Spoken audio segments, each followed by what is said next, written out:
we have a huge opportunity. We have a labor force from Nairobi into the towns of Rongai, Ngong, Kiserian, Kitengela. All these towns have a huge labor force. Young people who have skills, who can work. And we want to create jobs for them and create more wealth.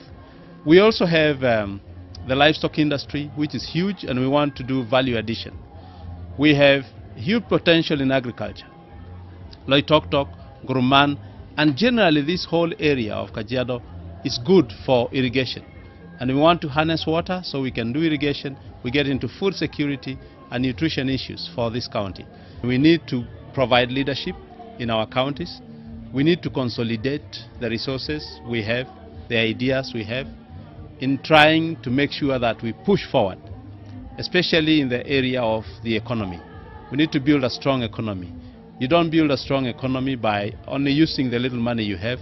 You invite money from all over the world, and that is what we are doing. We have invited investors to come and build Kajiado County with us.